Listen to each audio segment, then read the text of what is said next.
HaShem. So today is Kosher Kitchen, and just to remind us, we started new topic, the prohibition of Basar v'Halaf. Not last time, but the time before that. And meaning the prohibition of meat and milk together. And last time we had a lot of technical details, Baruch Hashem. We went through many laws, and we left actually the practical applications, like practical summary to today. So Baruch Hashem. So we're going to review like what we said last time. Okay, practical summary number one. One may not cook meat and dairy together, and even if he does not intend to eat or derive benefit from it. So we had this clip, right? We have this 1 minute clip, and in one of the clips, this specific clip, we said chicken with blood, meaning not kosher chicken from regular store, right? It's equally prohibited as a pig. So there is no difference. I mean, the difference, this pig prohibited by one prohibition, and this chicken is prohibited by different prohibition, but the same on same level of biblical prohibition, basically. Right. So some genius wrote as a comment, and in his mind. So you see, in the mind of every person, as Shlomo HaMelech said, every person in his mind is very wise, right? So he said, so what about cats, right? Can they eat? And smiling, right? Smiley face, like, right? Can they eat? It's very interesting. So it says clear, we're not allowed to derive benefit, right? So even somebody else are cooked, unless, as we said, there is exception. The exception if it's a chicken.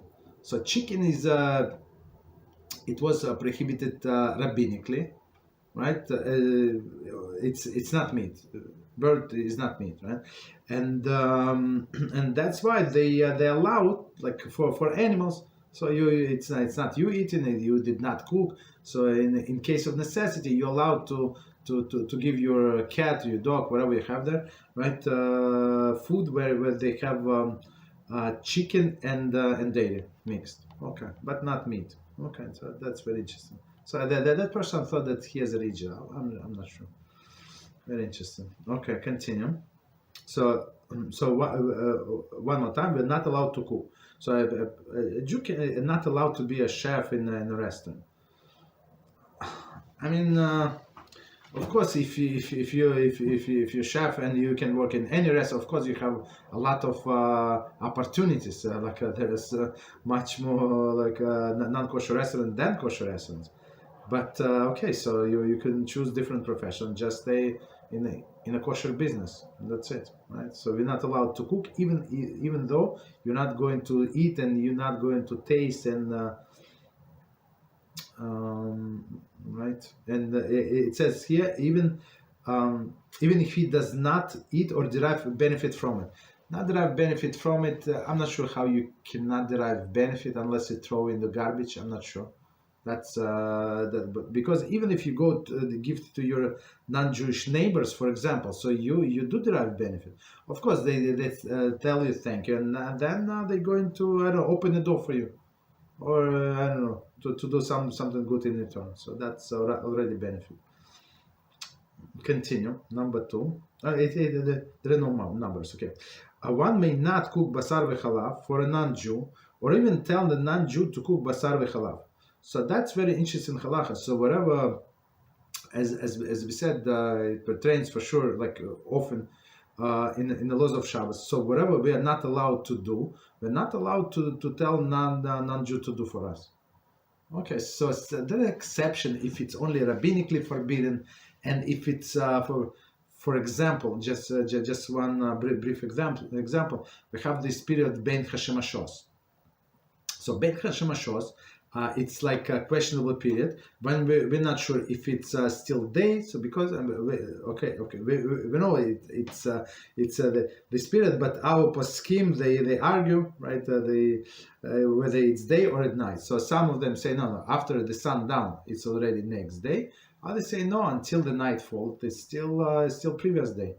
So of course, because of Shabbos is a biblical biblical prohibition, right? So we go by stricter opinion, and we say after the sundown we don't do any melacha, right? But of course, since there is opinion that is rabbinic, right? That it's still not rabbinic, still not the next day, not Shabbos. It's still Friday. So according to our rabbis, some things you can ask non-Jew because it's doubtful and you need it. It's you have a great need for this thing on Shabbos, so you can ask a non-Jew.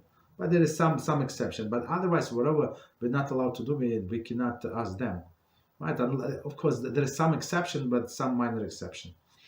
Okay, so it's so same is here. So you're not allowed to cook basar v'chalav, meat and dairy together, and milk together. So you're not allowed to do it even for a Jew, for a non-Jew, and not even tell him what to do. Okay, you have this whatever non-Jew, right? And he wants to do it. Let him do it. Don't give him any instruction what to do. You understand? So okay, no problem. So not allowed to do for them. Even for them, there is no violation. So some people on this video they go crazy. So we go about kosher, and I say clearly, Jews are not allowed to do this and that, and they comment like non-Jews comment like we offended them. I don't know. Okay, it's only 1 minute. Why don't you pay attention? I'm not against you. It's crazy people. One may not even cook meat and dairy and ben yama pot. Just 1 second. One may not even cook meat in dairy ben yama pot or dairy in a ben yama meat pot. Okay, so ben yama, just to remind us. I mean, I'm sure that you remember, but to remind myself. Okay, ben yama, it's a pot that was used in the past for 24 hours. So of course we washed it for the opposite thing. So for example, we cooked meat in that pot. So you're not allowed to cook dairy, so of course we wash it with the soap and everything, right? So and it's dry. Okay, so we're not allowed to cook dairy in that pot. Okay, so it's going to be meat and milk together. Again, it was used in the past 24 hours, and opposite is also true. You have a dairy pot and which is clean. Of course, you're not allowed to use it for meat. Okay, next one. Boiling, broiling, barbecuing, roasting, baking, and frying are all considered forms of prohibited bishul. Okay, so it's very interesting. I mean that.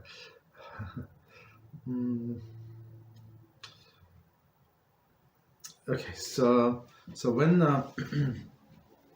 when our poskim learn from Torah the law, so they dissect every word. Right, of course they use the oral tradition, but still they dissect every word, right? So they say because in Torah it says you're not allowed to cook. So when we're talking about cooking it means water or a liquid, right? You can cook in I don't know, some people cook in wine or or some juices. Okay, so that's it's meaning with some liquid, right?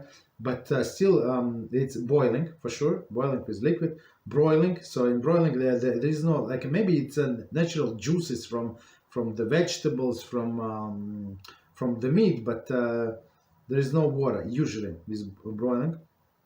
Barbecuing, of course, there is no, it's not cooking. I mean, it's different type of cooking, roasting, baking, all of these things. So you're not allowed to do it. To do all of these forms are considered to be bishul. Bishul meaning cooking. Okay. So meaning Halachah is very, very, very straightforward. So I mean that's what our sages said to explain to us, because Torah says only cooking. Continue. One may not cook meat and dairy together in a gas or electric stove, on of even microwave oven.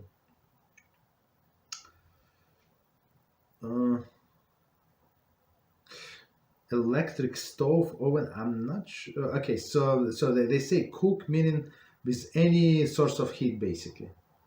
Okay, I'm not sure why somebody would think otherwise, but okay. So one more time, one may not cook meat and dairy together. So meaning cook together in one pot, right? In a gas or electric stove. So I mean, many of the books written were written some time ago, and because and it says gas stove, but its electric stove is exactly the same. There is no difference because it is 100% fire. Okay, electric stove, so and even microwave ovens. Okay, continue. One may not pour milk over the cold meat or not pour hot milk. I apologize. One may not pour the hot milk over the cold meat or hot meat gravy over cheese, right? So because why? Because one substance is hot and it's going to cook another for sure. So the hot we define hot is above Yatzalet Bo, so the temperature when when the hand recoils. Okay, so you have to be very careful not to pour. I'm not sure why somebody would pour, but okay. Anyway, one who uses one sink for meat and dairy should not turn on the hot water if there are meat and dairy remnants in a sink or a sink strainer. Okay, that's basically. I mean,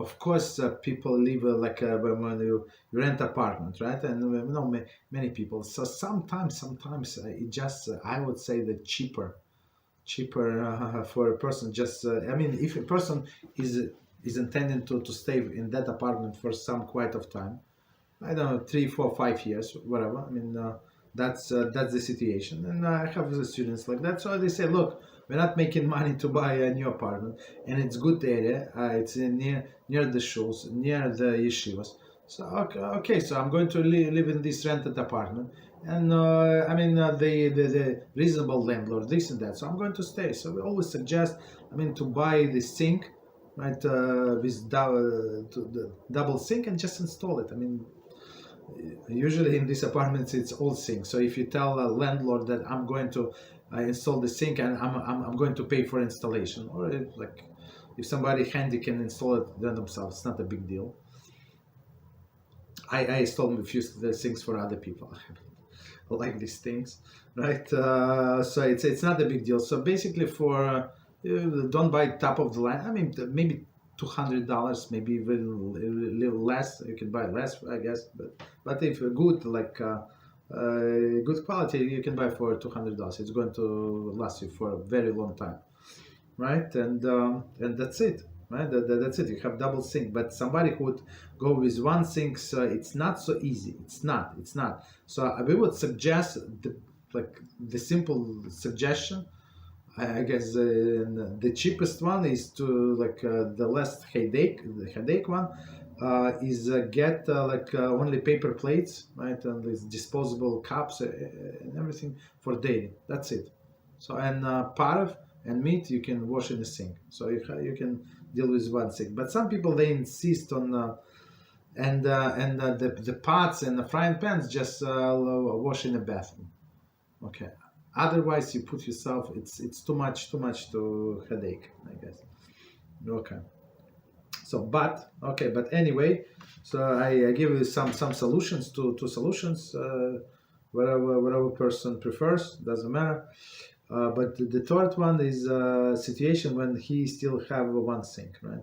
One who uses only one sink for meat and dairy should not turn the hot water if there are meat and dairy remnants in a sink or in a sink strainer. So I mean, you of course you wash your meat dishes, right? Your meat pots, and there is a residue on the bottom. So if you're going to put your plates, your milk dairy plates on the bottom, so guess what? The water is hot, so they're going to get absorbed even from outside, right? And then you're going to put it to inside. So it's even it's a minute transfer, but it's still very, very possible. Right, so they say whatever, clean all of the residue before start using for opposite. Okay, but it's the people who I know, like my student, not my student, it's a big headache for them, especially when they have kids, like younger kids, and they require to eat like they want to eat the dairy stuff. It's not easy to live with one thing. Okay, it's possible, but not easy. Okay, have to be just organized. Next one. One may not eat meat and dairy cooked together in any form noted above. Okay, so meaning barbecue, broiling, boiling, whatever. So doesn't matter. Okay. One may not eat meat and dairy that absorb taste from each other in any manner, such as soaking or salting. Right, as we said, soaking is actually especially if it's for more than 24 hours, for sure it's going to absorb the taste. But if it's even pickled or something with salt, with vinegar, so it's even less than 24 hours. One may not eat meat with dairy together. Okay, so it's separate prohibition. So together meaning that a person did not cook, but just eat. So he beat the meat, right? A piece of meat, and then he wants a piece of cheese, like separate, even swallow. So the mouth is free. Okay. Next one. One may not derive benefit from Basar v'chalav prohibited by the Torah law. So meaning of the animals, right? Milk and meat from animals. Meaning that you derive benefit, as we said, to sell it, of course, or to own the company, to own a restaurant. So some people would go to buy a franchise, for example, that they want. I don't want to. I apologize. I don't know anybody who did it, but they, like technically, right? So he said, look, I just want to invest money.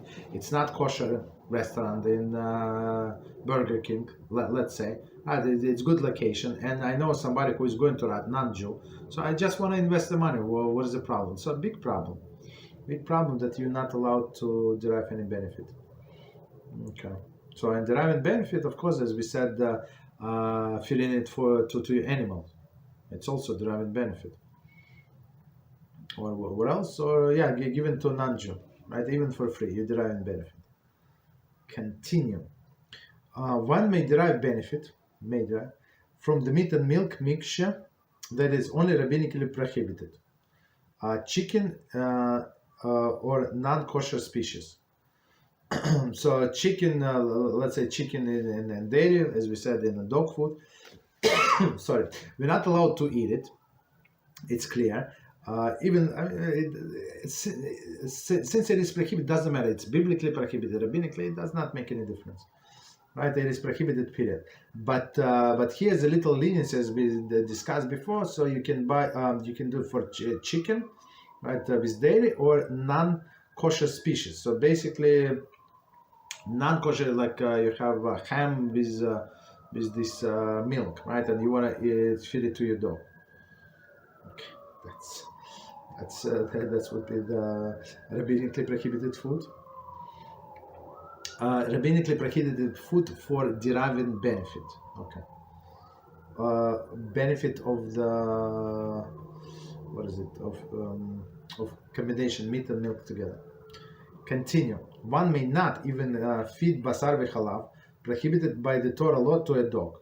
Right. So very, very, very clear. So as somebody asked the question, I think last time. So we have to be very careful and go to online. Go to ou.org or OK. OK meaning the Kashrut company, or the Stargate, also very reliable people. So check there whatever this they certify, or just search on what is it, pet store, whatever company is. Just enter the kosher, and they will tell you what kosher or not. Okay. Okay, so the dog food that contains only rabbinically prohibited basar v'chalav may be used. As we said, rabbinically meaning if it's not of kosher animals, or of chicken with milk. Thus, dog food containing milk and chicken may be used. Okay, so exactly as you said, there is no problem. So this person from a commentary, so he thought that he's a genius. Like, what Rabbi is going to answer now? And Beezrat HaShem, we have one of the answers that somebody asked me, and I did not know the source. I gave the vague answer. It was some time ago. I don't remember what class was it. I apologize. I don't remember everything, but today I came upon this answer. Very interesting. Beezrat HaShem at the end of the class. Very interesting also question. One who erroneously purchased Basar v'Halav should consult a Rav regarding whether it can be returned. It can return it. So why is that?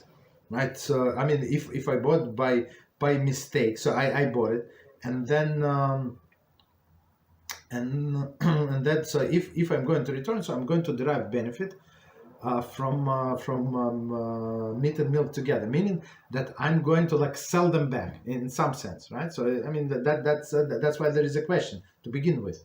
So I bought something, and now I want to resell it, okay, for the same price, but I want to sell it back to the store. So it depends on the Rav, but I'm not sure why would he say no. Because whatever you did it. It was honest mistake. You did not know that it was not kosher. Like somebody asked me if something is kosher. Somebody asked me to find a kosher product, and I look online for that specific. I'll tell you what it was, a cod liver. So it's like a very delicious food.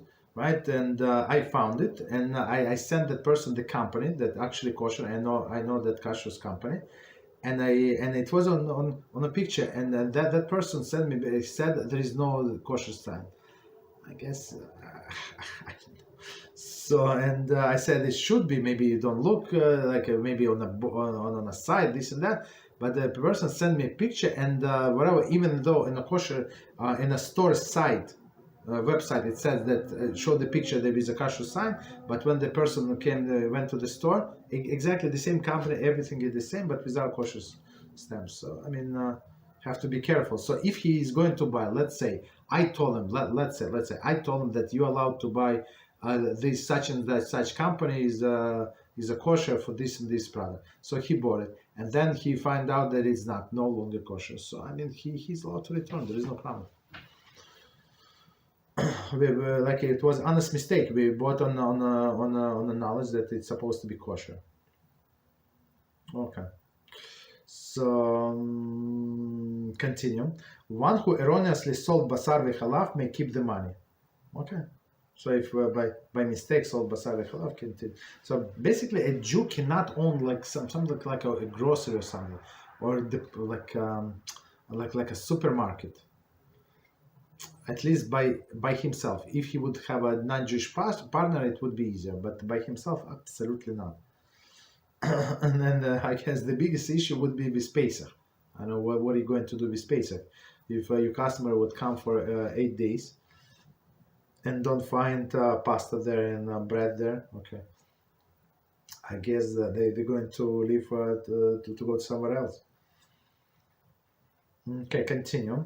Basar v'chalav must be disposed of in a manner that ensures no one will come to benefit from it. It must be buried, burned, disposed in the toilet, or thrown into the river in which there is no fish. So, of course, if there is a fish, they're going to derive benefit. So, what is a river without fish? I'm not sure. Still, there are some creatures there. I don't know, maybe like ducks or something. They're going to eat. I don't know. So basically, that's the way to dispose. You go flush to the toilet. You bury it, burn it, whatever you do. Okay. Because why we're not allowed to derive any benefit.